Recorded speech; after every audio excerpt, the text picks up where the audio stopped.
Hey guys, welcome back to Reviews and How-Tos. I'm Tyler. Today we'll be checking out this heavy-duty Powerstrip, and this was sent to us by the manufacturer, BTU, for free for us to check out today. Now, as you can see here, pretty nice little thing.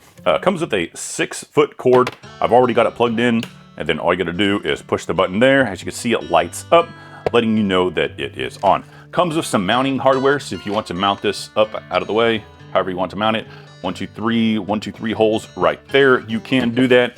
And we'll set that to the side.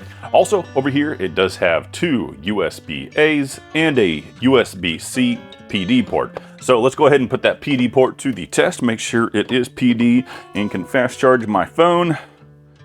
And we'll cycle my phone off here really quick. And boom, we are fast charging at this time. So yep, that does work right there. Overall, cool little design right here. A decent amount of space in between each plug. So if you are using this like out in the garage and you have those bigger plugs, they should be able to fit in there. So once again, go ahead, check this one out from BTU.